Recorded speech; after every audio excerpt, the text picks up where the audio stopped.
हरिः ॐ श्रीगुरुभ्यो नमः हरिः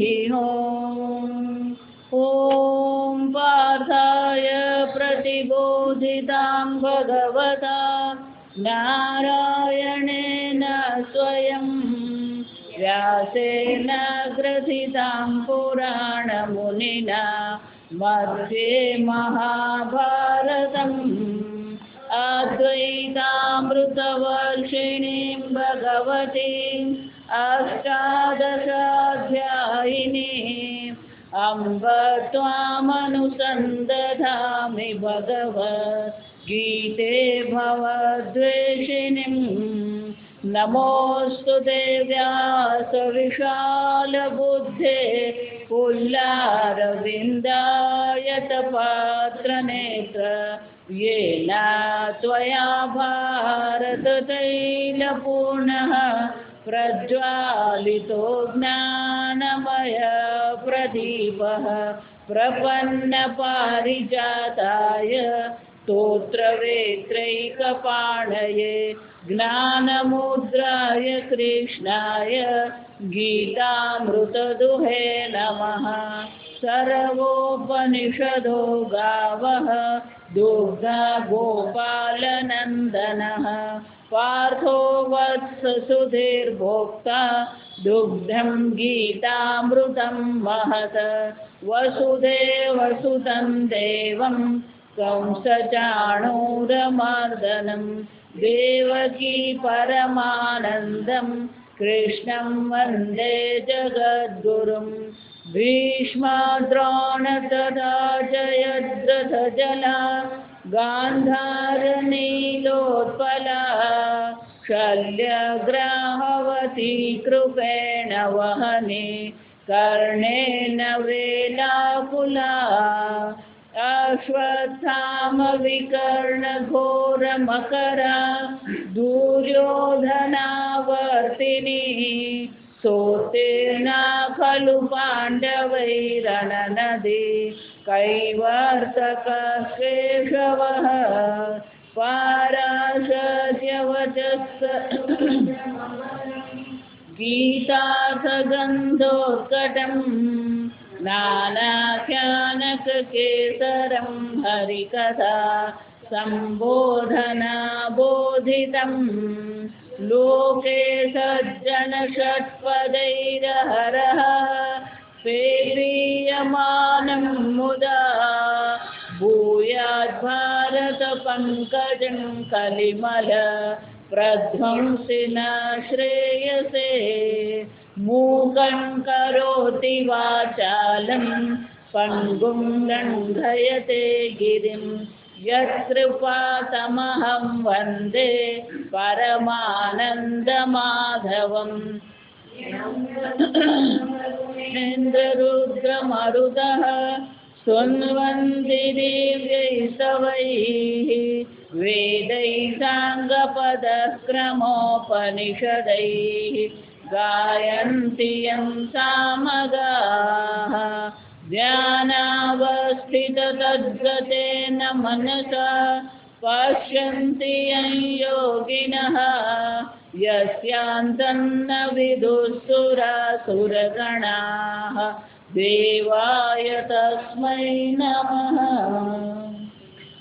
ॐ सहनाववतु सहनौ भुनक्तु सह वीर्यङ्करवावहै तेजस्विनावधीतमस्तु मा विद्विषावहै। ॐ शान्ति शान्ति शान्तिः। अथ नवमोऽध्यायः। श्रीभगवानुवाच इदं तु ते गुह्यतमम् प्रवक्ष्याम्यनसूयवे ज्ञानं विज्ञानसहितं यज्ञात्वा मोक्षसे शुभात्। राजविद्या राजगुह्यम् પવિત્રમિદમુત્તમં પ્રત્યક્ષાવગમં ધર્મ્યં સુસુખં કર્તુમવ્યયम् અથ નવમો અધ્યાય. આ નવમો અધ્યાય. આઠમા અધ્યાયમાં ભગવાને અર્જુને પ્રશ્ન પૂછ્યા અને એને પ્રશ્નના ઉત્તર રૂપે ભગવાને આઠમો અધ્યાય આપણને જણાવ્યો. નવમા અધ્યાય પહેલા અર્જુન કોઈ પ્રશ્ન પૂછતો નથી. એટલે શંકરાચાર્યજી બહુ સુંદર અહીંયા આગળ આપણને એક સંગતિ ભાષ્ય આપે. અષ્ટમે નાડી દ્વારેણ ધારણા યોગ સગુણ ઉક્ત. એ બહુ સરસ ચર્ચા. બ્રહ્મ એમ જ્યારે આપણે કહીએ તો બ્રહ્મને બે પ્રકારે સમજવામાં આવે. સગુણ બ્રહ્મ, નિર્ગુણ બ્રહ્મ. સગુણ બ્રહ્મ એટલે કે આ જગતનું જે કારણ છે એને શું કહેવામાં આવે? સગુણ બ્રહ્મ. પણ આ જગત જો કાર્ય હોય, વિકારી હોય, જ્યાં સમજે બરાબર, આ જગત કાર્ય છે, વિકારી છે, અનિત્ય છે, તો પછી એનું પોતાનું કોઈ સ્વતંત્ર અસ્તિત્વ છે? ભગવાન આપણે સાતમા અધ્યાયમાં જોઈએ એમ ભગવાન આ જગતનું ઉપાદાન કારણ છે. જેવી રીતે માટી ઘડાનું ઉપાદાન કારણ છે, તો માટીથી ભિન્ન ઘડાનું કોઈ અસ્તિત્વ નથી. ભલે ઘડાનો આપણે વ્યવહારિક રીતે ઉપયોગ કરીએ છીએ, પણ ઘડો છે એમ જ્યારે કહેવામાં આવે તો એ છેપણું જે છે એ તો માટીનું છે. તો ઘડાનું જે અસ્તિત્વ જે છે, ઘડો કાર્ય છે, વિકારી છે, અનિત્ય છે. તો ઘડો સત્ય છે કે મિથ્યા છે? મિથ્યા છે. જો આ વિચાર, જો ઘડો મિથ્યા છે એટલે કે ઘડો પોતાના અસ્તિત્વ માટે માટી પર આધાર રાખનાર છે, તો જ્યાં સુધી ઘડો છે એમ કહીએ, જ્યાં સુધી ઘડો છે એમ કહીએ ત્યાં સુધી પેલું માટી કારણ એમ કહી શકીએ. પણ ઘડો છે જ નહીં, ઘડો મિથ્યા છે, તો પછી માટી કારણ છે? જો વિચાર, માટી તો છે જ, પણ માટીમાં જે કારણ ભાવ આપણે દર્શાવીએ છીએ એ માટી કારણ ક્યાં સુધી કહેવાય? જ્યાં સુધી પેલો ઘડો છે એમ આપણે માનીએ છીએ ત્યાં સુધી. પણ એકવાર ઘડો મિથ્યા છે કારણ કે વિકારી છે, પછી માટીમાં કારણ ભાવ છે. એ જ રીતે ભલે આ જગત આપણે જોઈ રહ્યા છે અને જગત જોઈએ છે અને એ જગતનો અનુભવ કરીએ છીએ, એટલે જગત બનાવનાર બ્રહ્મ છે એમ કહીએ આપણે. પણ આ જગત ખરેખર છે ખરું? બીજા અધ્યાયમાં ભગવાન બધું કહી જ ગયા છે. બીજા અધ્યાયનો વિસ્તાર એ જ સંપૂર્ણ ગીતા છે. અસત ભાવ ન વિદ્યતે. જે અસત છે, જે કાર્ય છે, જે અનિત્ય છે, જે વિકારી છે, એનું પોતાનું કોઈ અસ્તિત્વ છે જ નહીં. જો જગત છે જ નહીં, ભાવ ન વિદ્યતે, તો પછી જગતનું કારણ પણ બ્રહ્મમાં ખરું?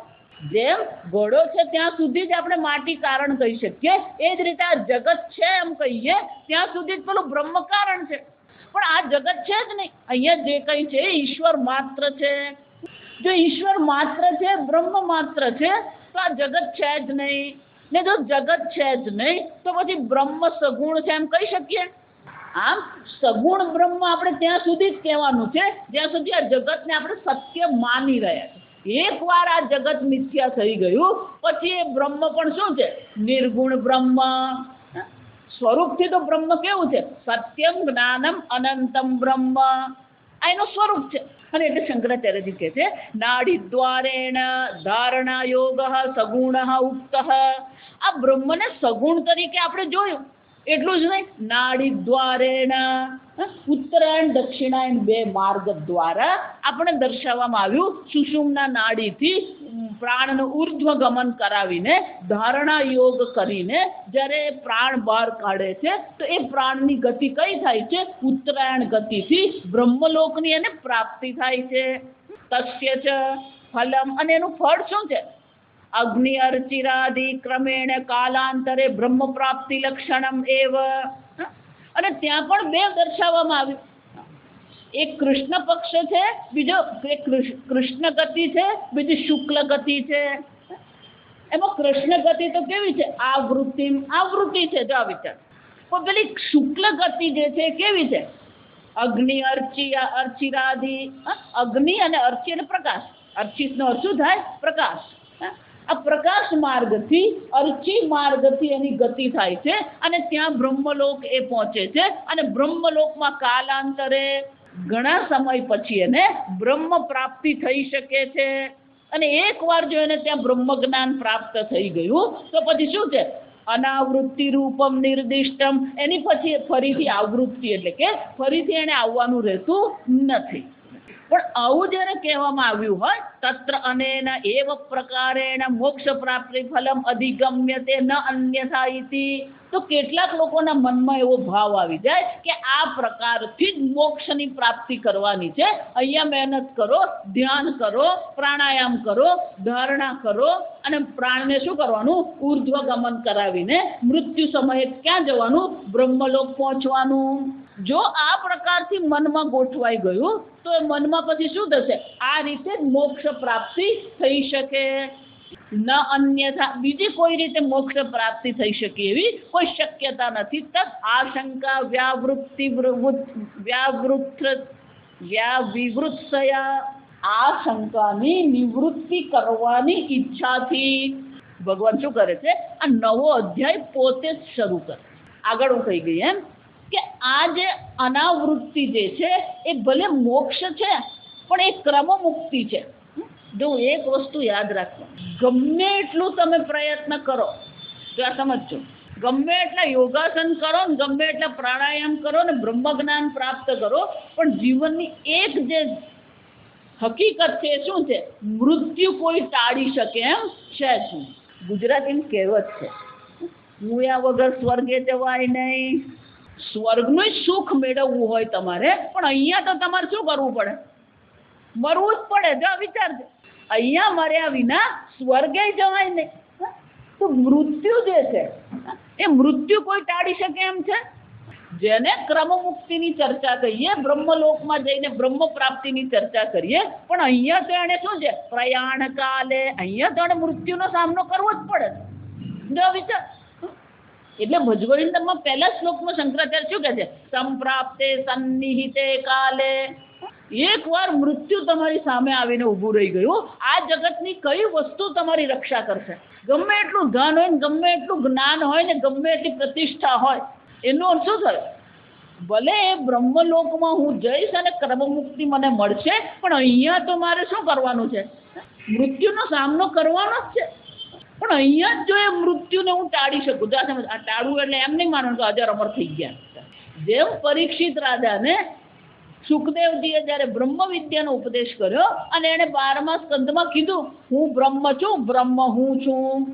એકવાર પોતાને બ્રહ્મ સ્વરૂપ પરીક્ષિતે ઓળખી લીધા પછી એણે શું કહ્યું? ભલે હવે તક્ષક નાગ આવે અને મારા શરીરને ડંખ મારે, એ મારા શરીરને ડંખ મારી શકે, આત્માને ડંખ મારી શકે એમ છે જ નહીં. કેમ? કારણ કે એનો આત્મા ને મારો આત્મા શું છે? બે નથી, એક જ છે. આ મૃત્યુ પર અહીંયા જ આપણે વિજય મેળવી શકતા હોઈએ તો બ્રહ્મલોક પહોંચવાની આપણને કોઈ આવશ્યકતા નથી. જો એનો અર્થ શું થયો? સ્વામીજી એટલે હંમેશા કહેતા અમને કે અહીંયા ને અત્યારે જો મોક્ષ મળતો હોય તો પછી પેલા બ્રહ્મલોકમાં જવાની જરૂર છે? આપણે ગુજરાતી દ્રાવિડ પ્રાણાયામ કહીએ. જો આ સમજ, આમ સીધા હાથે પ્રાણાયામ થતો પણ પેલો શું કરે? ઊંડા હાથે કરે. જા 8મા અધ્યાયમાં જે ચર્ચા કરીએ ક્રમ મુક્તિની ચર્ચા, પણ સદ્યો મુક્તિ. સદ્યો એટલે શું છે? અહીંયા ને અત્યારે. સદ્ય એટલે તત્કાળ. જો અહીંયા ને અત્યારે જો મોક્ષની શક્યતા હોય તો પેલું બ્રહ્મલોકની પ્રાપ્તિ કરવાની કોઈ ચિંતા કરવાની આપણે જરૂર જ નથી. અને એટલે શંકરાચાર્યજી કહે છે, ધારો કે કોઈ એવું વિચારી લે કે ક્રમ મુક્તિથી જ બ્રહ્મ પ્રાપ્તિ થાય અને મોક્ષ પ્રાપ્તિ થઈ શકે, આવું જો કોઈના મનમાં શંકા ઉદ્ભવે તો એ શંકાની નિવૃત્તિ કરવાની ઈચ્છાથી જ ભગવાન સ્વયં જ શું કરી રહ્યા છે? આ નવો અધ્યાય શરૂ કરે. શ્રી ભગવાન વાચ. એનો અર્થ શું થયો? અહીંયા ને અત્યારે જ મોક્ષ પ્રાપ્તિ માટેનો પ્રયત્ન કરવાનો. અહીંયા જ પ્રયત્ન કરવાનો. જો આ વિચાર, પણ માતાજી પ્રયત્ન તો કરીએ પણ નહીં મળ્યું તો આપણે બધી ચિંતા બધી જાત જાતની હોય. તો વર્ષો પહેલા અહીંયા વેદાંત જ્યારે ભણાવવાનું શરૂ કર્યું ને 94માં, જો આ તમે 23 વર્ષ થયા, એટલે એક દાદા આવતા પણ કે સ્વામીજી આ તમે વેદાંત ભણાવો ને આ તમે મોક્ષની વાત કરો, બધાને મોક્ષ થઈ ગયું તો આ ભગવાનના જગતનું થશે શું? લોકોને આવી બધી ચિંતા બહુ હોય. જો આ વિચાર ખરેખર જુઓ આપણે ગુજરાતીમાં જ છે, મોક્ષ થઈ જશે તો 73 મણનો તો કહેવાય. આ તો કેવો કહેવાય? 73 મણ. મોક્ષ થાય પછીની વાત છે જો આ વિચાર. એટલે ભગવાન અહીંયા નવો અધ્યાય જ્યારે શરૂ કરી રહ્યા છે આ સમજવું. તો ભગવાનના મનમાં જે વિષય છે એ જ વિષયને ધ્યાનમાં રાખીને ભગવાન હવે આ પહેલો શ્લોક કહે છે. પણ પહેલા શ્લોકમાં જે છે ને ઈદમ, આ ઈદમ આપણે ક્યારે વાપરીએ ત્યાં વિચાર. ઈદમ એ સર્વનામ કહેવાય. ઈદમ કોને કહેવાય? સર્વનામ. આ ઈદમ એટલે શું છે? આ ધારો કે હું કહું આ ભાઈ છે, બહુ સારા છે, બહુ ભણેલા છે, એ ભાઈએ બહુ મહેનત કરીને આ બધું મેળવ્યું છે, એ ભાઈ મહિનામાં આટલી કમાણી કરે છે, એ ભાઈનો બંગલો બહુ સરસ છે, આટલું હું બોલતી રહું. તમે શું કરો? એ ભાઈ એમ કરતી રહું. શું કહો? પણ એ ભાઈ એટલે કોણ? જાતું સર્વનામ ક્યારે વાપરવામાં આવે? પહેલા એક નામ દેવામાં આવે, એનું નામ કહેવામાં આવે મુકેશભાઈ, અને પછી હું એ કહું ને તો ચાલે. એમ અહીંયા તો હજી કંઈ કહ્યું જ નથી. પહેલું જ ભગવાને શું કીધું? ઈદમ. પણ ભગવાન શું ઈદમ? ઈદમ તે ગુખ્યતમમ, આ સૌથી મુખ્ય વસ્તુ છે. પ્રવક્ષ્યામિ, હું તને ઉપદેશ કરી. પણ ભગવાન આ એટલે કોણ? જો વિચાર સીધું જ ઈદમ કહી દીધું. એટલે શાસ્ત્રમાં એવું કહેવાય કે ભગવાન માટે એ પ્રત્યક્ષ છે એટલે ભગવાન આ કહી શકે. ભગવાન માટે આ બ્રહ્મ વિદ્યા શું છે? પ્રત્યક્ષ છે. એટલે એમના મનમાં એ પ્રત્યક્ષ છે એટલે આ કહી શકે. પણ આપણા માટે હજી એ પ્રત્યક્ષ નથી. એટલે શંકરાચાર્ય કહે છે ઈદમ બ્રહ્મ જ્ઞાનમ. આ શું છે? બ્રહ્મ જ્ઞાન. કેવું છે? વક્ષ્યમાણમ. હજી ભગવાને કહ્યું નથી, કહેવામાં આવશે. ઉક્તમ છે પૂર્વેશુ અધ્યાયશુ, આગળના અધ્યાયોમાં પણ એ બ્રહ્મ વિદ્યાની ચર્ચા ભગવાને કરી જ છે. આ અધ્યાયમાં પણ એ બ્રહ્મ વિદ્યાનો ઉપદેશ ભગવાન કરશે. તદ બુદ્ધો સન્નિધિકૃત્ય, ભગવાન પોતાની બુદ્ધિમાં સન્નિધિકૃત્ય એટલે કે પોતાની બુદ્ધિમાં આ તરીકે જોઈ રહ્યા છે. અને એટલા માટે શું કહે છે? ઈદમ ઇતિ આહ. ભગવાને આ જે કહ્યું એ આપણા માટે હજી આ નથી. ભગવાન માટે કેવું છે? એ પ્રત્યક્ષ છે. સન્નિધિકૃત્ય એટલે કે ભગવાન માટે તો એ પ્રત્યક્ષ જ છે. તું શબ્દ વિશેષ નિર્ધારણાર્થ ઈદમ તું. તું એટલે પરંતુ, આપણે ગુજરાતીમાં કહીએ. જા તમે કાલે હું મુંબઈ જવાનો તો પરંતુ, એનો અર્થ શું થયો? હું મુંબઈ ગયો નથી. જે કહેવામાં આવે પછી પરંતુ એમ કહેવામાં, એનો અર્થ શું થયો? એના પછીનું જે કહેવામાં આવે, જે કહ્યું છે એનાથી શું હોય છે? વિપરીત હોય, વિલક્ષણ કહેવાય. એને સંસ્કૃતમાં શું કહેવાય? વિલક્ષણ. તો જે અત્યાર સુધી જે 8મા અધ્યાયમાં ચર્ચા કરી, એક આવૃત્તિ અને અનાવૃત્તિ બે પ્રકારની ગતિની ચર્ચા કરી, ક્રમમુક્તિની ચર્ચા કરી. ઈદંતુ ભગવાન કહે છે હવે હું તને એનાથી પણ કંઈક વિલક્ષણ, એનાથી પણ કંઈક વિશેષ હું તને કહીશ. ઈદંતુ પ્રવક્ષ્યામિ. આગળ જે કહ્યું એના કરતા હવે જે કેવો છે? નવો વિષય છે અને વિલક્ષણ છે. ઈદમ એવ સમ્યક જ્ઞાનમ સાક્ષાત મોક્ષ પ્રાપ્તિ સાધનમ. શંકરાચાર્યજી કહે છે આ જે બ્રહ્મ જ્ઞાન છે જેને સમ્યક જ્ઞાન કહેવામાં આવે, એ કેવું છે? પેલું ક્રમ મુક્તિ વાળું છે. આ કેવું છે? સાક્ષાત મોક્ષ સાધનમ. સાક્ષાત એટલે અહીંયા ને અત્યારે ડાયરેક્ટ. સાક્ષાતનું અંગ્રેજીમાં શું થાય? ડાયરેક્ટ. જાવ સાક્ષાત મોક્ષ સાધનમ. આ બ્રહ્મ જ્ઞાન કેવું છે? મોક્ષ સાધન છે. જાવ વિચાર કેમ? વાસુદેવ સર્વમિતિ આત્મા વા ઇદમ સર્વમ એકમેવા દ્વિતીયમ ઇત્યાદિ શ્રુતિ સ્મૃતિભ્યઃ. આ મોક્ષ પ્રાપ્તિનું સાધન એ બ્રહ્મ જ્ઞાન છે. શંકરાચાર્ય કહે હું કહેતો નથી. જો આ સમજ, ભગવાન તો ખાલી ઈદમ તું પ્રવક્ષ્યામી એમ જ કહ્યું. શંકરાચાર્યજી કહે છે ઈદમ એટલે શું છે? આ બ્રહ્મ જ્ઞાન છે. અને આ બ્રહ્મ જ્ઞાન કેવું છે? મોક્ષ સાધન છે. તો કે તમે કેવી રીતે કીધું આ બ્રહ્મ જ્ઞાન મોક્ષ સાધન છે? શંકરાચાર્ય કહે છે હું કહેતો નથી. અનેક સ્થાન પર શ્રુતિ માતામાં પણ આ પ્રકારથી જ દર્શાવ્યું છે. વાસુદેવ સર્વમિતિ. અહીંયા જ આ જ અધ્યાયમાં, આ 7મા અધ્યાયમાં ભગવાને શું કીધું? વાસુદેવ સર્વમિતિ સમહાત્મા સુદુર્લભ. એટલું જ નહીં, અન્ય શ્રુતિઓમાં પણ આ જ દર્શાવવામાં આવ્યું કે અહીંયા જે કંઈ છે શું છે? આત્મા એવ ઇદમ સર્વમ એકમેવા દ્વિતીયમ બ્રહ્મ. એ બ્રહ્મની ચર્ચા બધે કરવામાં આવી છે. અને એ બ્રહ્મની ચર્ચા જે કરવામાં આવી, એ બ્રહ્મની ચર્ચા શાના માટે કરવામાં આવી? મોક્ષ પ્રાપ્તિ માટે. ન અન્યત, અન્ય કોઈ ઉપાય નથી કે ના, પણ બીજી રીતે પણ મોક્ષ મળે એવું ખરું કે નહીં? શંકરાચાર્ય શું કહે છે? ન અન્યત, અન્ય કોઈ ઉપાય નથી. કેમ? અથ યે અન્યથા તો વિદુઃ અન્ય રાજાંતે ક્ષય્યલોકાઃ ભવન્તિ ઇત્યાદિ શ્રુતિભ્યશ્ચ. જો બ્રહ્મ જ્ઞાન પ્રાપ્ત એણે કર્યું નથી, હા જાવે, અને એ શું કર્યો છે? એનાથી કઈ વિપરીત જાણનારો છે, બ્રહ્મથી વિપરીત જાણનારો જે છે. અથા વિદુઃ અન્ય રાજાનઃ તે ક્ષય્યલોકાઃ ભવન્તિ. તો બહુ સરસ વાત. તમને શાની પ્રાપ્તિ થાય ને એનો આધાર કોના પર છે? તમે કોને સ્વામી માનો છો? તમે કોને શ્રેષ્ઠ માનો? તમે જે પ્રકારથી વિચારશો ને એવું જ તમને, જો આગળ જોઈ ગયા યમ યમ ભાવમ સ્મરેન મુક્ત્વા, જે ભાવથી તમે વિચારો છો તે ભાવની જ તમને પ્રાપ્તિ થાય. જો તમે એમ માની રહ્યા છો કે આ મારા રાજા છે, આ મારા સ્વામી છે, પણ સ્વામી સ્વયં જ જો અનિત્ય છે, સ્વામી સ્વયં જ જો મર્યાદિત છે, તો તમને અનંતની પ્રાપ્તિ થઈ શકે. અને એટલે કહે છે કે આ જે બુદ્ધિ એની કેવી છે? આ જેને સ્વામી માની રહ્યો છે કેવો છે? અન્ય. પોતાનાથી એ શું માને છે? અન્ય માને. પોતાનાથી અન્યને જો તમે માની રહ્યા છો, એટલે કે દ્વૈતને જો તમે સ્વીકારી રહ્યા છો, તો તમને જે પ્રાપ્તિ થશે એ પણ શું હોવાની? હું એક છું અને ઈશ્વર બીજો. એનો શું થયો? જીવ અને ઈશ્વરને આપણે શું કર્યા? બે માની. અન્ય રાજાનઃ સ્વામી, આ ઈશ્વર મારાથી ભિન્ન છે. જો એટલે વારંવાર તમને કહું છું, ઈશ્વર જો તમારાથી ભિન્ન છે, તો આ જગતમાં ચૈતન્ય એક જ છે જે તમે છો. ચૈતન્ય એક અદ્વિતીય છે જે તમે છો, જે સ્વતઃસિદ્ધ સ્વપ્રકાશ છે. તમારાથી અન્ય કોઈ ચૈતન્ય છે? ચૈતન્ય બે પુરવાર કરી શકાય? બીજું એમ કહીએ એટલે એ કેવું થઈ જાય? સ્વતઃસિદ્ધ થયું કે પરત સિદ્ધ થઈ ગયું? પરત સિદ્ધ થયું, પછી એ ચૈતન્ય રહેવાનું? તો તમે ચૈતન્ય સ્વરૂપ આત્મા છો અને ઈશ્વર જો તમારાથી ભિન્ન છે તો શું થઈ ગયું? યદૃશ્યમ તજ્જડમ. જે દ્રશ્ય હોય એ શું હોય? તો ઈશ્વરને જો તમે પોતાનાથી ભિન્ન માની લીધો તો એ ઈશ્વર પણ શું બની જવાનું? તો આટલી નાની વાતે લોકો સમજવા તૈયાર નથી. આટલી નાની વસ્તુ છે કે તમે એક ચૈતન્ય સ્વરૂપ આત્મા છો, તમારાથી અન્ય જે પણ કઈ છે બધું શું હોવાનું?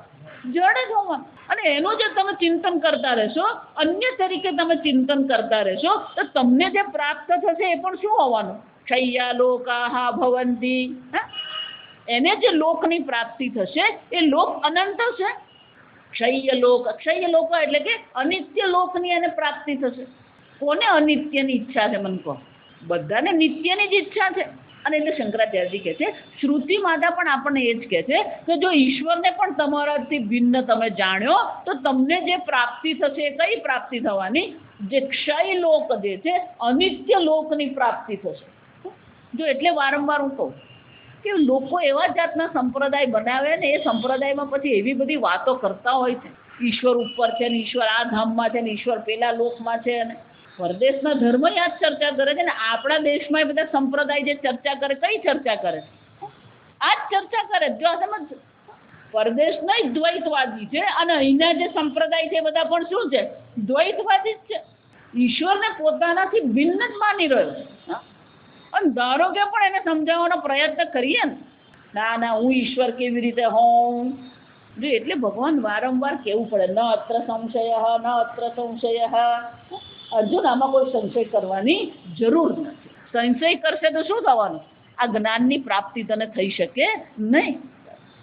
અને એટલે શંકરાચાર્યજી કહે છે આ પ્રકારથી શ્રુતિ માતા પણ આપણને સમજાવે છે કે જો તમે ઈશ્વરને અન્ય માન્યો તો તમને જે પ્રાપ્તિ થશે એ જડ પ્રાપ્તિ હશે, અનિત્ય હશે. યદૃશ્યમ તજ્જડમ તદ અનિત્યમ તદ દુઃખાત્મકમ.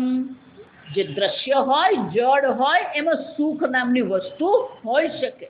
હું વારંવાર તમને, સુખ અને જ્ઞાનનું અધિષ્ઠાન ચૈતન્ય હોય, જડમાં સુખ નહીં રહી શકે. જા સમજ. એ જ રીતે જ્ઞાન પણ ક્યાં હોય? ચૈતન્યમાં હોય. જડમાં જ્ઞાન નહીં હોય, જડમાં સુખ નહીં હોય. જો પણ તમારાથી અન્ય જે કંઈ છે બધી વસ્તુ શું થવાની? જો એટલે તત્વબોધમાં શું કહે છે? આત્મા એક નિત્ય તદન્ય સર્વમ અનિત્યમ ઇતિ નિત્યાનિત્ય વિવેક. પહેલો જ વિવેક તો શું થવો છે? એક આત્મા જ નિત્ય છે, આત્માથી અન્ય સર્વ કેવું છે? અનિત્ય. અને જે શંકરાચાર્યજી કહે છે, હું કહું છું એમ ને, મોક્ષ પ્રાપ્તિનો જે ઉપાય જે છે બ્રહ્મ વિદ્યા છે, એ હું કહેતો નથી, પણ કોણ કહે છે? આ શાસ્ત્ર પણ આ પ્રકારથી જ જણાવે. જે શાસ્ત્ર કર્મની ચર્ચા કરે છે, જે શાસ્ત્ર અનેક પ્રકારના લોકની પ્રાપ્તિ માટેના ઉપાય બતાવે છે, એ જ શાસ્ત્ર સ્વયં કહે છે કે આ લોકની પ્રાપ્તિ ભલે તમે કરો, પણ એ લોકની પ્રાપ્તિ કર્યા પછી પણ મોક્ષની પ્રાપ્તિ તમને થતી નથી. ભગવાન અહીંયા એક નવા પ્રકારથી ઉપદેશ શરૂ કરી રહ્યા છે.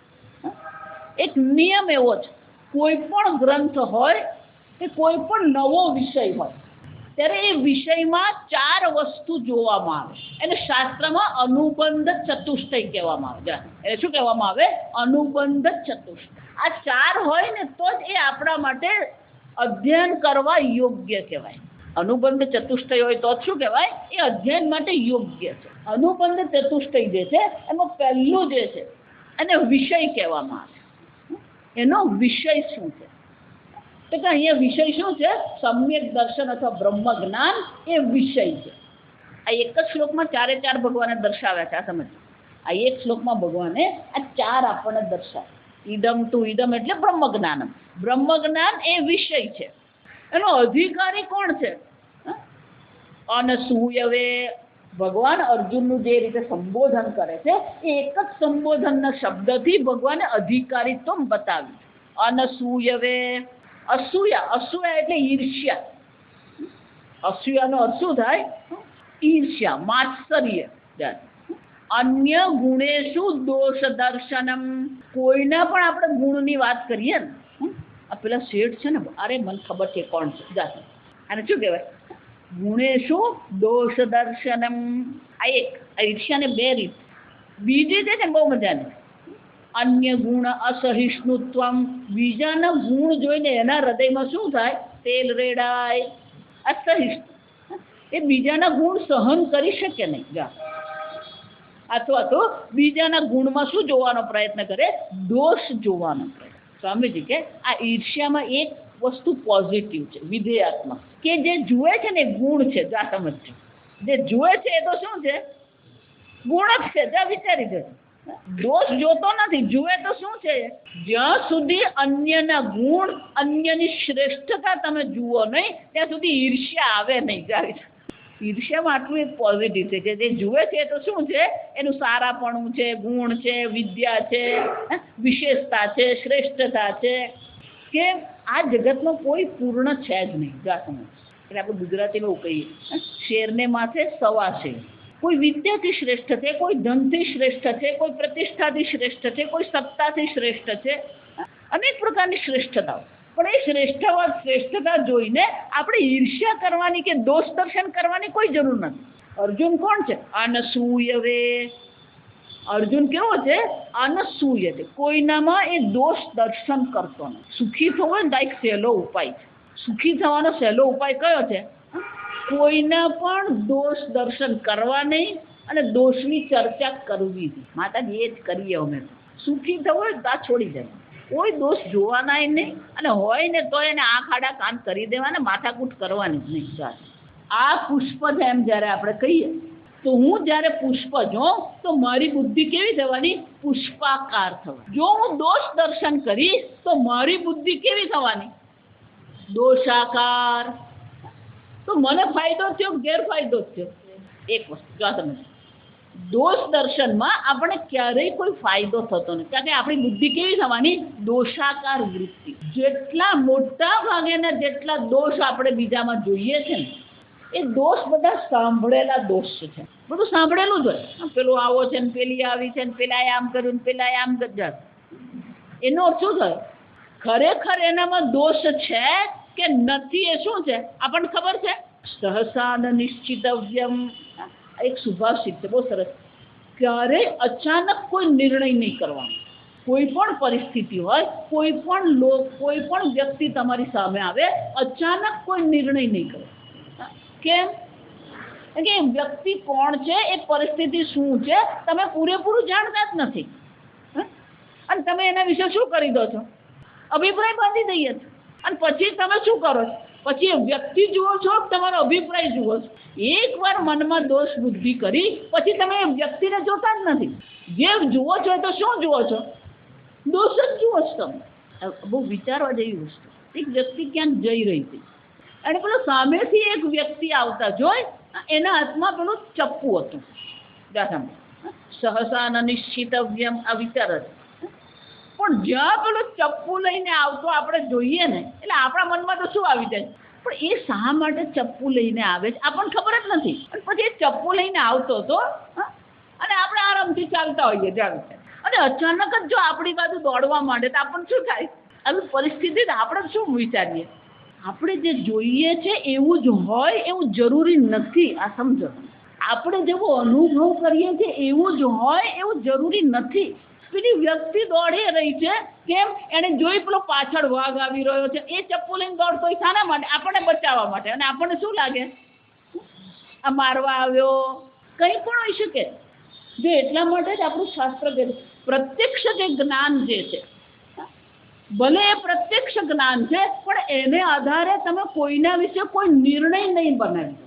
કારણ કે કયા પ્રયોજનથી એ વ્યક્તિ શું કરી રહી છે આપણને ખબર જ નથી. જીવનમાં ઘણીવાર એવું થતું હોય કે કોઈ વ્યક્તિ વિશે આપણે એવો નિર્ણય બાંધી દઈએ. એક ભાઈને પોતાની હોસ્પિટલ, એની બાજુમાં પેલી જમીન હતી. એ જમીન જે હતી ને એ પેલા પરદેશમાં રહેતો હતો. પછી એને વિચાર્યું આ જમીન આમ જ પડી રહી છે, એટલે એને શું કર્યું? પેલું શોપિંગ સેન્ટર બનાવ્યું, નીચે શોપિંગ સેન્ટર બનાવ્યું અને 2 માળનું ઉપર શું છે પેલા નાના નાના 1 બેડરૂમના એપાર્ટમેન્ટ બનાવી દીધા અને પછી બધાને રહેવા આપ્યા. હવે આને શું કર્યું? એ બહાર રહે એટલે અહીંનો પેલો આર્કિટેક્ટ જેમ કે એમ એ કરવાનું. સામાન્ય રીતે આ નિયમ એવો હોય કે તમારી જે દિવાલ હોય એનાથી પેલું 10 ફૂટ છોડીને તમારે મકાન બનાવવાનું. આને શું કર્યું? 7 ફૂટ છોડ્યું અને પછી બાલ્કની લીધી. એટલે બાલ્કની ક્યાં સુધી આવી ગઈ?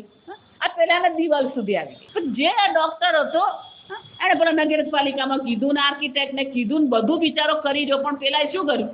બાંધી દીધું જાવે. એટલે આપણને શું લાગે? આ માણસ કેવો છે? લોભી છે, વિચિત્ર છે, મગજ ફરેલો છે, કોઈ સાંભળતો નથી. એટલે આપણે અભિપ્રાય શું બાંધી દીધો? આને આ મકાન આવું બનાવ્યું અને બહુ હેરાન કરે છે હવે અમને. કેમ? એની પેલા બાલ્કનીમાંથી બધો કચરો નાખે. બધો કચરો ક્યાં પડે? એટલે હોસ્પિટલના કમ્પાઉન્ડમાં પડે. એ પણ રોજની જ માથાકૂટ. જા પરદેશ જવાનું થયું. જો બરાબર સાંભળ્યું. પરદેશ ક્યાં? એ જેમને ત્યાં એ ઉતર્યા હતા ને એમની પાસે એટલા બધા પૈસા નહોતા, પણ મહેનત કરીને થોડા પૈસા ભેગા કરેલા અને પછી એમણે પેલું મોટેલ બનાવવાનો વિચાર કર્યો. એટલે મોટેલ એમણે બનાવીને મોટેલે પોતે જ ચલવે. આ ત્યાં ઘણી વાર એવું કરે જેની પાસે પૈસા વધારે હોય ને બીજાને પૈસા આપે ને પછી પેલો વર્કિંગ પાર્ટનર કહેવાય. એટલે આ ભાઈ જેને ત્યાં ઉતારો ને એ વર્કિંગ પાર્ટનર, એ 40% એનો ભાગ, પેલો 60% ભાગ પેલાનો હોય. અને આ ભાઈની મોડલ એટલી સરસ ચાલે ને બહુ સરસ કમાણી કરે. એટલે પછી આ ડૉક્ટર ત્યાં ગયેલા એટલે પૂછ્યું કે મોડલ તમે બનાવી છે? કે હા મેં બનાવી, પણ કે મારી પાસે એટલા પૈસા નતા ને, પણ કે એક ભાઈ છે અહીંયા આગળ બહુ સ્વભાવના સારા, કોઈને પણ રસ્તા ચાલતા નહીં મદદ કરે. જાતું અને નીકળ્યા કોણ? આ બિલ્ડિંગ બનાવવા વાળા જ જણ. અને ખરેખર એવું જ હોય, બધાને મદદ કરે. કોઈ નવો ભારતથી આવ્યો એને શું કરે? એને રાખે, એને કમાણી કરતો કરે, એના બાળકોને સંભાળે, બધું જ કરે. કોને તમે ખરાબ કહેશો? સમજો. એટલા માટે આ અનસૂયા એક જ શબ્દ દ્વારા ભગવાન આપણને શું કરે છે? આ અધિકારીત્વ બતાવે. કોઈના ગુણ પ્રત્યે આપણે ક્યારેય કોઈ ઈર્ષ્યા નહીં કરો. કારણ કે છેવટે જે આપ્યું છે આપનાર કોણ છે? ભગવાન છે. જ્યાં 7મા અધ્યાયમાં બધું જ જોઈ ગયા. આપણી બુદ્ધિ છે કે આપણું બળ છે કે આપણી તેજસ્વીતા છે, આ બધું કોને કારણે છે? ઈશ્વરને કારણે.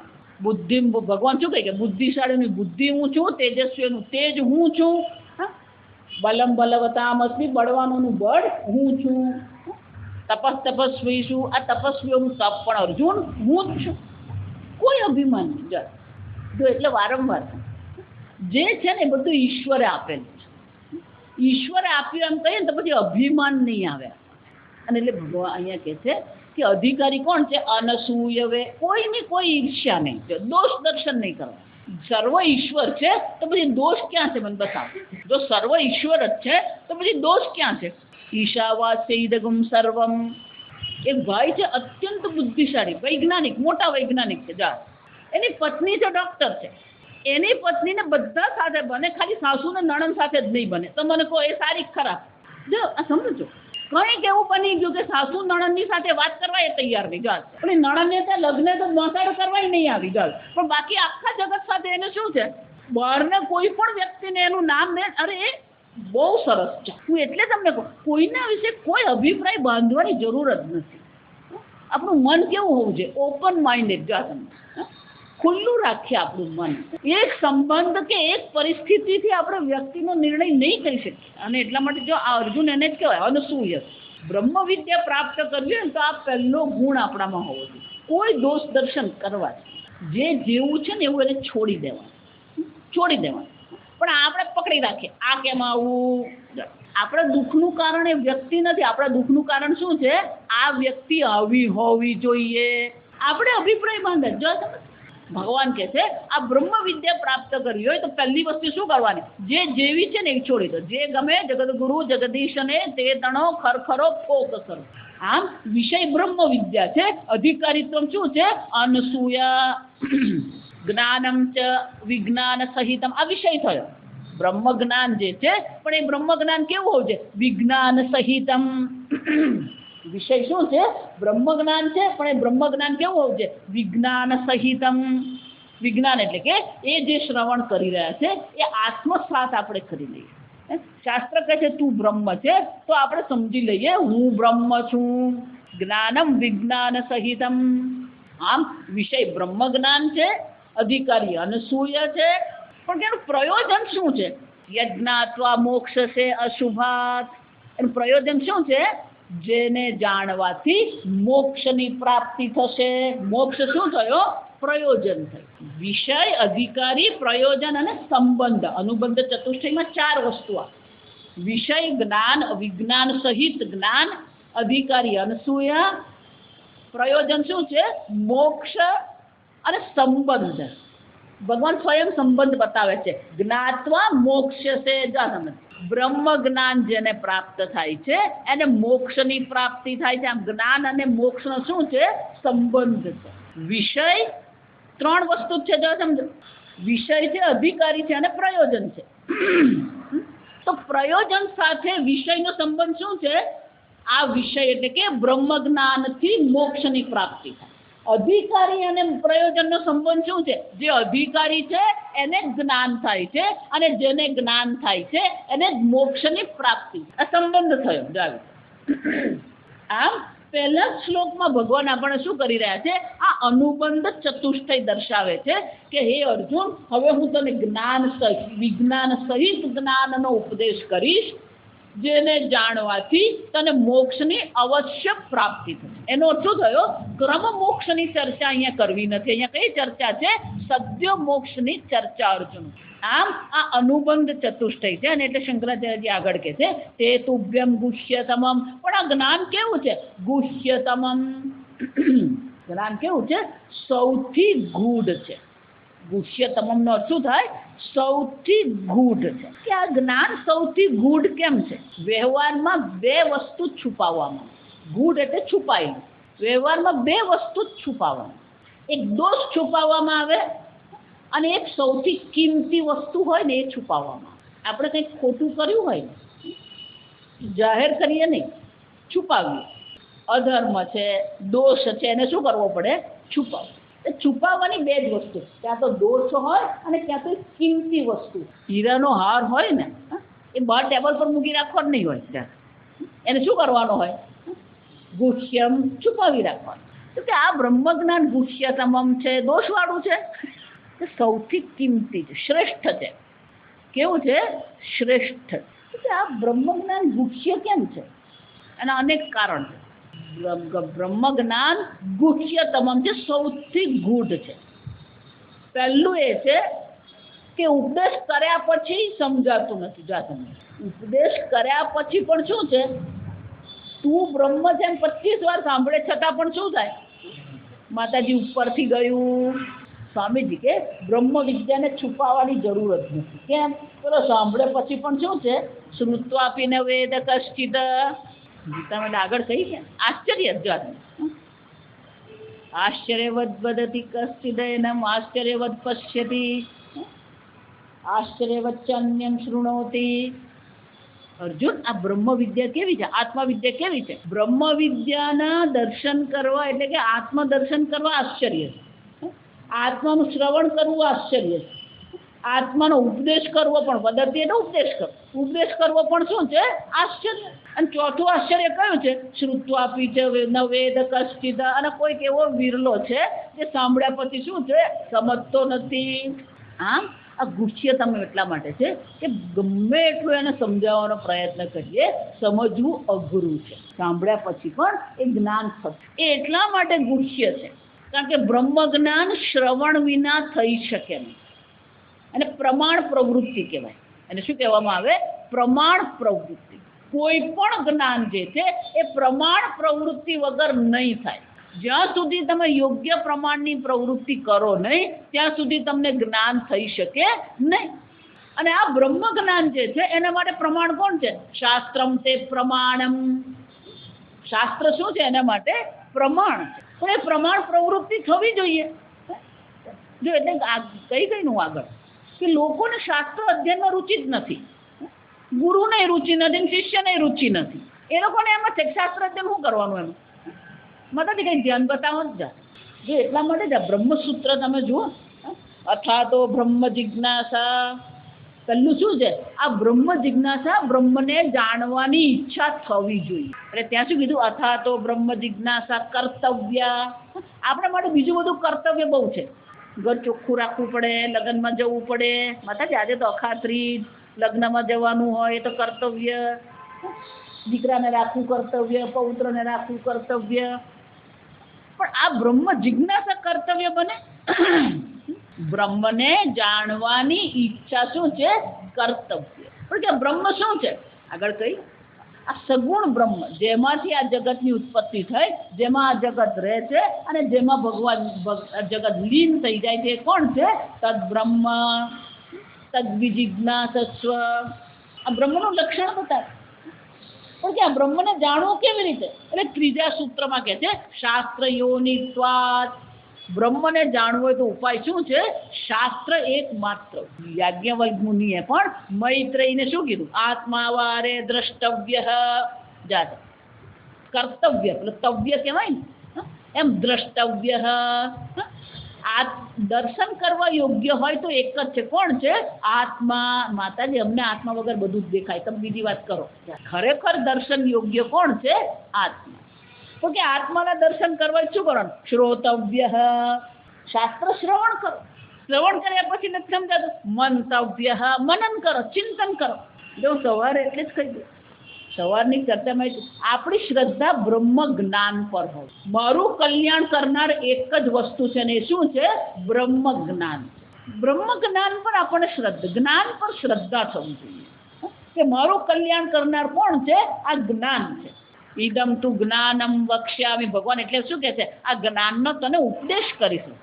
કેમ? તારું કલ્યાણ કરનાર એક જ્ઞાન જ છે. પણ એને માટે શું કરવું પડે? શાસ્ત્ર પ્રમાણની પ્રવૃત્તિ કરવી પડે. પણ પેલી પ્રમાણ પ્રવૃત્તિ કરતો જ નથી અને એટલા માટે શું થાય? ગુહ્યતમમ. આ બ્રહ્મ જ્ઞાન કેવું રહે છે? સૌથી ગૂઢ રહે છે. કારણ કે પેલી શાસ્ત્ર પ્રમાણની પ્રવૃત્તિ થતી જ નથી. આમ પ્રમાણ પ્રવૃત્તિની અપેક્ષા. આ કોના જેવું છે? આ નાના છોકરાઓ હોય ને, એટલે આપણે પેલું એક નવું વાનગી બનાવી હોય ને, પછી એને એમ કહીએ કે બહુ સરસ છે, જો ખા તો. મમ્મી નહીં, પણ તું ખા ને. ભોજન એને સ્વાદ ગ્રહણ કરો અને પ્રમાણ પ્રવૃત્તિ કહેવાય. ભોજન તમે બનાવ્યું એનો સ્વાદ ગ્રહણ કરવું એ શું છે? જ્યાં સુધી આ ભોજન અને ભોજનને ગ્રહણ કરવા માટેની જે રસનેન્દ્રિય છે એ બેનો સંપર્ક થાય નહીં ત્યાં સુધી એને ખબર કેમ પડે કે આ સરસ છે? એટલે આપણે એને શું કહીએ? તું એક ચમચી લે જો. આ એક ચમચી શું છે? આને પ્રમાણ પ્રવૃત્તિ કહેવાય. જો સમજો, આપણા રોજબરોજના વ્યવહારમાં આ જ છે. એક ચમચી તું ખા, જો આપણે એને એમ કહીએ. પછી એક ચમચી પેલો ખાઈ પછી શું થાય? હા મમ્મી ખાઓ. એનો અર્થ શું થાય? પછી પ્રમાણ પ્રવૃત્તિ કરવી પડે અથવા કરાવવી. આ ગણિતમાં એવું થાય. બાળકોને પેલું કેવું લાગે? મમ્મી નથી સમજાતું. એને આપણે શું કહીએ? કે તું કર તો ફરીથી. પ્રમાણ પ્રવૃત્તિ. જો પણ પછી પ્રમાણ પ્રવૃત્તિ કરે જ નહીં તો પછી આ બ્રહ્મ જ્ઞાન કેવું રહેવાનું? ગુહ્યતમમ. આજકાલ બધા પેલું શાસ્ત્ર પ્રમાણને તો બાયપાસ જ કરી દીધું છે. એ લોકોને એમ જ લાગે કે આ શાસ્ત્ર પ્રમાણ શું છે? આવશ્યક જ નથી. પ્રમાણ પ્રવૃત્તિ કરવી પડે. આ બીજું એ ગુહ્યતમમ એટલા માટે છે કારણ કે આ બ્રહ્મ સ્વયં જ ગુહ્યતમમ છે. એક શેઠ બહુ વર્ષો પહેલાની એક શેઠ પેલા ફર્સ્ટ ક્લાસમાં પ્રવાસ કરતા તો એ વખતે આ બેંકના કાર્ડ ને એવું કંઈ હતું જ નહીં. એટલે તમારે માલ ખરીદવા જવું હોય તો શું કરવું પડે? સાથે પૈસા લઈને જ જવું પડે તમારે. એટલે પેલા શેઠે પેલા પૈસા લીધા અને પેલા ફર્સ્ટ ક્લાસમાં ડબ્બામાં બેઠા. તો એક ચોર હતો ને એને ખબર પડી ગઈ કે આ શેઠ માલ ખરીદવા અમદાવાદ જાય છે અને માલ ખરીદવા જાય છે એનો અર્થ શું થયો? 15-25 હજાર એમની પાસે હોવા જ જોઈએ. એટલે એ બેઠો ને એણે પેલી ફર્સ્ટ ક્લાસની ટિકિટ લીધી, શેઠની બાજુમાં જ બેઠો. ફર્સ્ટ ક્લાસના કમ્પાર્ટમેન્ટમાં 2 જ હોય, હવે આ 4 થયું, પહેલા 2 જ હતા. એટલે એક પેલો શેઠ બેઠો અને બીજો કોણ બેઠો? આ ચોર. પેલા શેઠે જોયું, પેલો એને જોઈને જ શેઠને ખ્યાલ આવ્યો કે આ કંઈક ગરબડવાળો વ્યક્તિ છે, આનાથી મારે સાચવવું પડે એમ છે. પણ શેઠ હતા બહુ હોશિયાર. એટલે શું કર્યું? પેલાના દેખતા જ પૈસા ગણ્યા, જાસને પૈસા ગણ્યા અને પછી પૈસા મૂક્યા થેલી. પછી રાત પડી એટલે પેલો જતે બાથરૂમ ગયો. એ બાથરૂમ જઈને આવ્યો, આવીને એને પથારી કરીને સૂઈ ગયો. પેલા શેઠ ગયા નિરામ નીકળી ગયા. એટલે પેલાને એમ થયું બધા શેઠ હવે ગયા ને એટલે હું શું કરું? એટલે બધું શોધી વળ્યું. શેઠનો થેલો, શેઠનું ચાદર બધું શોધ્યું પણ મળ્યું જ નહીં જાસમ. અને શેઠ આવ્યા ને એટલે પાછું સૂઈ ગયો. સવારે ઉઠ્યો ને ત્યારે એને જોયું કે પેલા શેઠ અહીંયા નથી. એટલે સમજી ગયો શેઠ ક્યાં ગયા? પકડો કરવા ગયા. એટલે વળી પાછું ફંફોડી લીધું, પેલું મળ્યું જ નહીં. પેલું વિચાર કરે કે આ શેઠ મૂક્યું, બધું ઊંચું નીચું કરી વળ્યો. હા, કમ્પાર્ટમેન્ટમાં આગળ નીચે સીટમાં બધે જોયું. પણ શેઠ આવ્યા, પછી શેઠ બેઠા. એટલે ભાઈ ચા પીવાનો, લે તાર માટે ચા લાવ્યો. એટલે પેલી ચા પી લે. પછી એને બાથરૂમ જવા, એટલે બાથરૂમ ગયો. બાથરૂમ જઈને આવીને પાછું જો તો પેલા શેઠ પૈસા ગણે. પેલા ને આખી રાત ઊંઘ નહીં આવી કે આ પૈસા મૂક્યા ક્યાં જાતા. એટલે પછી એને ચા પીધી ને એટલે એનાથી રહેવાયું નહીં. એ જો શેઠ તું મને કહી દે રાત્રે ત્યાં પૈસા ક્યાં મૂકી? એટલે કે તારો ઓશિકા નીચે. એને બધે જોયું પણ એના ઓશિકા નીચે જુએ. એટલે સ્ટેશન આવીને 2 જણા ઉતરી ગયા. જા તમે શેઠે છુપાવ્યા ક્યાં? જ્યાં એ જોયે જ નહીં. જો આ વિચાર એમાં બ્રહ્મ ક્યાં છે? ઈશ્વર સર્વભૂતાનાં હૃદ્દેશે અર્જુન તિષ્ઠતિ. બધે ફાંફા મારીએ પણ આપણે આપણા હૃદયમાં શું છે? પરાંચિખાણી વ્યત્ર સ્વયંભૂ પરાંગ પશ્યતિ અંતરાત્મા. બધા બાહ્ય વિષયો જુએ પણ અંતરાત્મામાં શું છે? મન મંદિર કા દ્વાર ખોલો. જા ભલે બધા ભજનો ગાતા ફરે પણ આપણે ક્યારેય એ બધું નજર કરીએ જ નહીં. ગુહ્યતમમ. આ બ્રહ્મ જ્ઞાન ગુહ્યતમમ કેમ છે? કારણ કે બ્રહ્મ જ કેવું છે? ગુહ્યતમમ. બોધમ બોધમ પ્રતિબોધ વિદિતમ મતમ. તમારી દરેક વૃત્તિ કોને પ્રગટ કરે છે? એ ચૈતન્ય આત્માને પ્રગટ કરે. જો તમે દર્શન ક્રિયા કરો છો એ પુરવાર કરે. તમે ચૈતન્ય સ્વરૂપ આત્મા છો. તમે શ્રવણ ક્રિયા કરી રહ્યા છો, કોને પુરવાર કરે? કેનો ઉપનિષદ શું કહે છે? શ્રોત્ર છે શ્રોત્રમ મનસો મનો યત વાચો હો વાચમ સૌ પ્રાણસ્ય પ્રાણઃ. તમે પોતે જ છો. જો સમજો બ્રહ્મ કોઈ 7મા આસમાનની વસ્તુ નથી, તમે પોતે જ છો. લહર ઢૂંઢે લહર કો, કપડા ઢૂંઢે સૂત, જીવ ઢૂંઢે બ્રહ્મ કો. આખો શું કહી ગયો? જીવ ઢૂંઢે બ્રહ્મ કો. કબીર સોરી. કોને શોધી રહ્યા છો? તમે પોતાને જ શોધી રહ્યા છો. તમને જેની ઈચ્છા છે તમે પોતે જ છો. એટલે સ્વામીજીનું વાક્ય છે, seeker himself is a sought. શોધવા વાળો જ શોધવાની વસ્તુ છે. seeker himself is a sought. તમે જે શોધી રહ્યા છો કોણ છે? એ તમે પોતે જ છો. તમે પોતે જ પોતાને શોધી રહ્યા છો. જો વિચાર, પેલો તો ઓશિકા નીચે પૈસા મૂકેલા, અહીંયા તો શું છે? તમે જે શોધી રહ્યા છો તમે પોતે જ છો. ના માતાજીમાં તો શિક્ષિત થવું છે. એ આનંદ પણ કોણ છે? તમે જ છો. જે આનંદ તમે શોધી રહ્યા છો એ આનંદ ખરેખર કોણ છે? આનંદ સ્વરૂપ આત્મા તમે સ્વયં છો. આમ આ ગુહ્યતમમ કેમ છે? કારણ કે જે શોધી રહ્યો છે એ કોણ છે? શોધવાનો વિષય છે. આપણું દ્રષ્ટાંત કયું છે? 10મો. 10 બ્રહ્મચારીઓ જંગલમાં ફરવા ગયા, રસ્તામાં નદી આવી. પેલો એક જરા મોટો હતો એટલે ગુરુજીએ કીધું તમે જંગલમાં જાઓ છો પણ આ બધાને સાચવજે તું. આ કોઈને પણ એમ કે ને સાચવજે, એટલે પેલો બિચારો આમ એવો છાતી ચડાવીને ચાલતો હોય ને. મને જવાબદારી આપી ગુરુજીએ. જો નદી આવી, ઉનાળાના વખત હોય, નદી આવી એટલે પછી શું કરવાનું હોય? Swimming pool. પેલા પડ્યા નદીમાં, બધા નદીમાં પડ્યા ને પછી રમવા માંડ્યા. તો પેલો જેને જવાબદારી સોંપેલી ને એ જલ્દી જલ્દી નદી પાર કરી પેલો તટ પર ઊભો રહી ગયો. કેમ? ગુરુજીએ કીધું બધાની જવાબદારી તારી. બાળક એને કહેવાય કે ક્યારે સીધી લીટીમાં ચાલે નહીં. આપણે એમ માનીએ કે એને આમ સીધો ચાલે, એ ક્યારે સીધો ચાલે એને બાળક કે. એટલે કોઈ આમ કરવા ગયું ને કોઈ આમ કરવા ગયું ને કોઈ ડૂબકી મારીને કોઈ રમવા માંડ્યું, એકબીજાના પર પાણી છાંટે. એટલે 10-25 મિનિટ શું થયું, પેલા પાણી રમ્યા પછી બહાર નીકળે. એટલે જેમ બહાર નીકળે ને પેલો ગણે 1 2 3 4 5 6 7 8 9. પેલો રાહ જોઈ 10મો બહાર નીકળે. પેલો 10મો બહાર નીકળ્યો નહીં. એટલે એને પેલો બીજાને કીધું, એટલે ગણ તો કેટલા છે? તો કે 9. એટલે બધા જ સરખા. આવ ભાઈ હરખા, આપણે બે સરખા. તો ત્રીજાને કીધું, એટલે ગણ તો કેટલા છે? તો કે 9. નીકળ્યા કેટલા હતા? 10. શું થયું? 10મો ખોવાઈ ગયો. એટલે કેટલા 10માં છે મને કહો? 10માં કેટલા છે?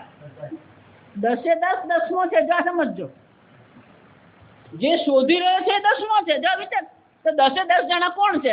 10મો કોને શોધી રહ્યો છે? 10માને યોગાસન કરે, પ્રાણાયામ કરે, શીર્ષાસન કરે, ધ્યાન કરે, ગમે તે કરે, એને ખબર પડશે હું 10મો છું. ખબર પડે કેમ? કે એકવાર મનમાં બુદ્ધિ થઈ ગઈ, 10મો ખોવાઈ ગયો. જ્યાં સમજો, આ મગજ ત્યાં શું થઈ ગયું? અટકી પડેલું. 10મો ખોવાઈ ગયો એ વાક્ય પર જ એની બુદ્ધિ શું થઈ ગઈ? અટકી પડેલી છે. જો સમજ, અટકી પડી એટલું જ નહીં, 10મો ખોવાઈ ગયો એ નિર્ણય શું પ્રગટ કરે છે? અહીંયા 10મો નથી. જો અહીંયા 10મો હોય તો 10મો ખોવાઈ ગયો નિર્ણય કરવો પડે. એ નિર્ણય જ બતાવે છે કે એ લોકોએ નક્કી કર્યું અહીંયા ને અત્યારે 10મો નથી. અને પછી બધા શું કરે?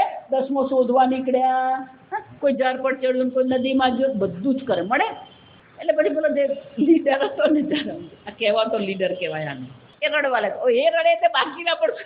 એટલે એમના ગુરુજીના સહઅધ્યાયી જે બીજા હતા એ ત્યાંથી એમણે જોયું પેલો અવાજ આવ્યો રડવાનો. એટલે એમને શું કાં તો બાળકોનો રડવાનો અવાજ, એટલે પહોંચી ગયા તે કે જોયું, અરે આ તો મારે શું છે, અમારો ગુરુભાઈને શિષ્યો છે. એ કહે ભાઈ તમે કેમ રડો છો? વેદાંતી હોય ને હંમેશા બહુ સ્માર્ટ હોય, જ્યાં તમે ચકોર હોય. એટલે એણે જોયું કે આ 10 છે.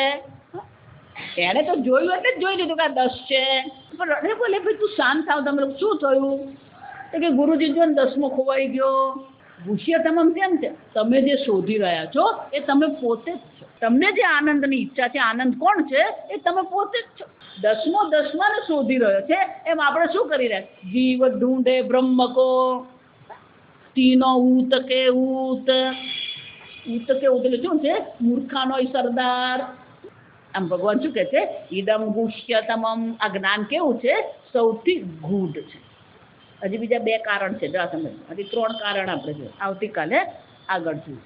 ઓમ સ્વસ્તિ પ્રજાભ્ય પરિપાલયન્તામ ન્યાયેન માર્ગેણ મહિમ મહિષાઃ ગોબ્રાહ્મણેભ્ય શુભમસ્તુ નિત્યં લોકા સમસ્તા સુખિનો ભવન્તુ કાલે વર્ષતુ પર્જન્યઃ પૃથ્વી સસ્યશાલિની દેશોऽયં શોભરહિતઃ બ્રાહ્મણા સંતુ નિર્ભયાઃ ઓમ સર્વેષાં સ્વસ્તિર્ભવતુ સર્વેષાં શાંતિર્ભવતુ સર્વેષાં પૂર્ણં ભવતુ સર્વેષાં મંગલં ભવતુ સર્વે ભવन्तુ સુખિનઃ સર્વે સन्तુ નિરામયાઃ સર્વે ભદ્રાણિ પશ્યन्तુ મા કશ્ચિદ દુઃખભાગ ભવેત અસતો મા સદ્ગમય